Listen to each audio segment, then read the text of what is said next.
साई राम ओम गुरु। अध्याय 23। उत्तराखंड महाप्रलय की निरंतरता। आपदा के दौरान केदारनाथ मंदिर। मनुष्य की लालच ने जो प्राकृतिक संसाधनों का दोहन किया, उसी से रुष्ट होकर माँ प्रकृति ने ऐसी आपदा के रूप में दंड दिया। इस प्राकृतिक आपदा ने सबसे अधिक केदारनाथ को प्रभावित किया। बादल फटने से गांव के गांव जल में प्रवाहित हो गए। ऐसी प्रलय की स्थिति में भी महाकाल ने ऐसे ऐसे चमत्कार किए जिनके बारे में जानने के पश्चात उन पर विश्वास और भी दृढ़ हो जाए। प्रलयकारी लहरों के साथ एक शिला बहकर आई, जिसने बाबा केदारनाथ के मंदिर को पानी में बहने से बचाया।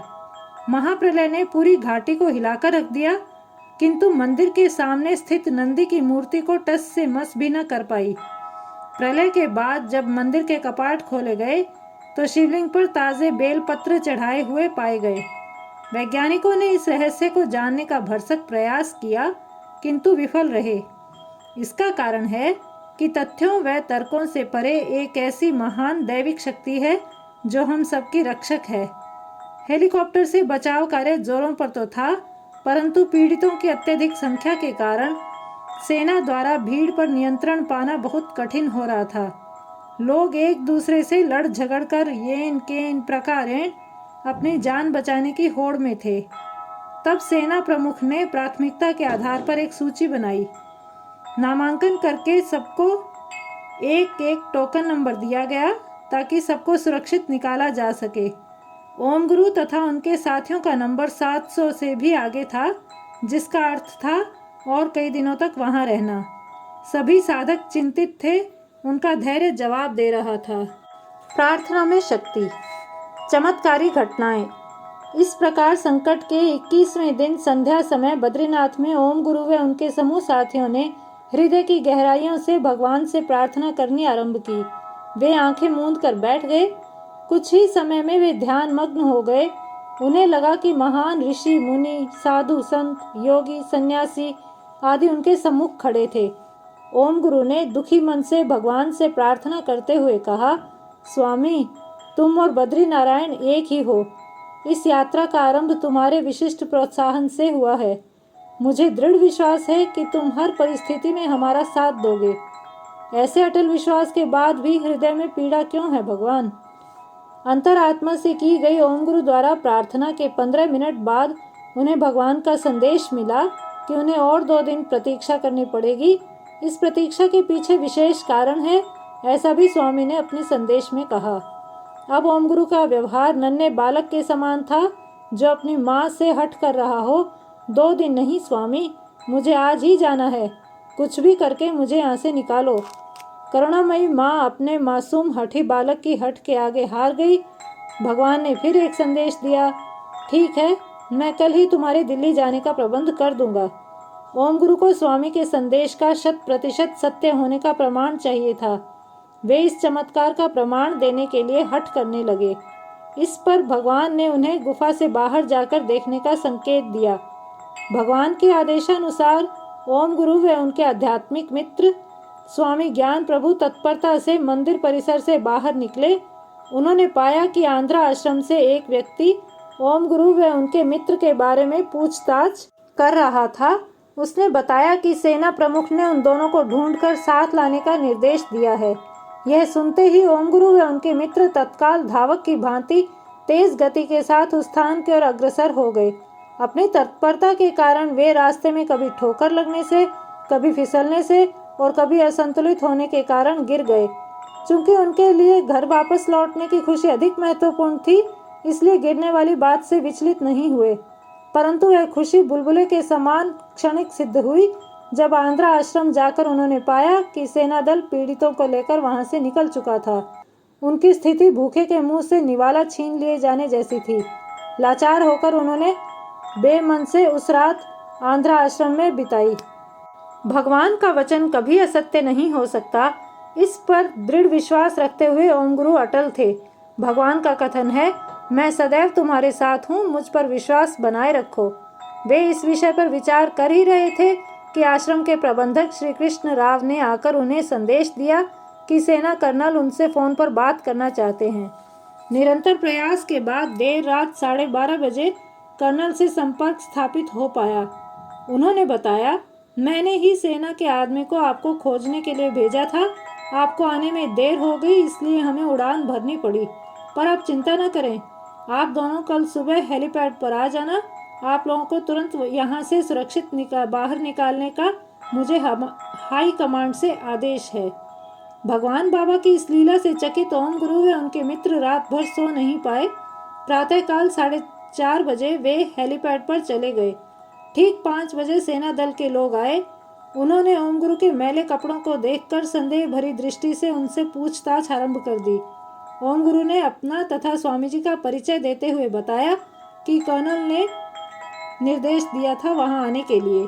सेना दल के लोगों ने उनकी परेशानी का मजाक उड़ाया तथा उन पर विश्वास नहीं किया। दोनों भूख से तड़प रहे थे। उन्होंने चाय के साथ आखिरी बचा रस का पैकेट खोला और भूख शांत की। उसी समय 2 और सैनिकों ने उनसे पूछताछ की। ओम गुरु की अस्त व्यस्त दाढ़ी, बिखरे बाल व 21 दिनों तक कष्ट झेलने के बाद चेहरे पर थकान और चिंता की लकीरों ने उन्हें पुनः संदेह के घेरे में लाकर छोड़ दिया। सैनिक उन्हें उच्च अधिकारी के पास ले गए। ओम गुरु ने उन्हें तो अपना व अपने मित्र का परिचय पत्र दिखाकर संतुष्ट कर दिया, परंतु यह सोचने पर मजबूर कर दिया कि अब उनका जीवन उस कागज के टुकड़े के अधीन हो चुका था। अधिकारी ने उन्हें कमांडर के पास भेज दिया। वह कमांडर केरल से था। मलयाली कमांडर ने उनका जोशपूर्ण स्वागत करते हुए निश्चिंत रहने की सलाह दी।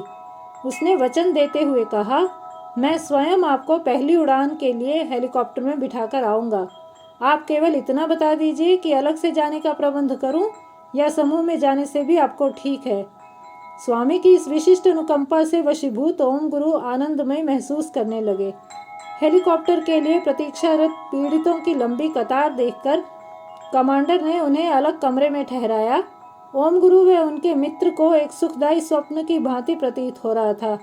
कल तक जो भूख प्यास से तड़प रहे थे, जिनके जीवन की आस टूट रही थी, वे आज उच्च श्रेणी का स्वागत सत्कार पाकर बहुत अचंभित थे। स्वामी ज्ञान प्रभु ने जोर देकर कहा, भगवान बाबा की लीला अपरंपार है। कमांडर बड़े आदर पूर्वक उनसे वार्तालाप कर रहा था। उसने बताया, आप दोनों को बचाने के लिए रक्षा मंत्रालय से टेलीफोन पर मुझे निर्देश मिला। क्या आपकी रक्षा मंत्रालय में जान पहचान है? ओम गुरु को अनुमान भी नहीं था कि कौन देवदूत बनकर उनकी सहायता कर रहा था। फिर भी उन्होंने झूठ बोल दिया कि रक्षा मंत्रालय से उनके निजी संपर्क हैं। यदि कुछ अच्छा हो रहा हो तो झूठ बोलने में कोई बुराई नहीं है। यह कथन तमिल के महान संत तिरुवल्लुवर द्वारा कहा गया है। कुछ समय पश्चात हेलीकॉप्टर अपना पहला दौरा पूरा करके आया। तैयार समूह की भीड़ के साथ जाने के लिए ओम गुरु को बीमार होने का नाटक करना पड़ा, जो पहले तो स्वामी जी को रास नहीं आया। फिर वस्तु स्थिति की मांग को देखकर उन्होंने स्वीकार कर लिया। हेलीकॉप्टर में पीड़ितों को ठूंस ठूंस कर चढ़ाया गया। सामान्यतः हेलीकॉप्टर नीचे से ऊपर की ओर जाकर फिर सीधे उड़ता है, मगर उस दिन आरंभ में ही बद्रीनाथ मंदिर की ओर होकर फिर ऊपर उड़ा। ओम गुरु ने अपने मित्र के साथ बद्री नारायण साई नारायण को कोटि कोटि धन्यवाद देकर आगे प्रस्थान किया। सुबह लगभग 10:30 बजे वे जोशीमठ पहुंचे, जहां से तुरंत एक गाड़ी द्वारा हरिद्वार भेजे गए।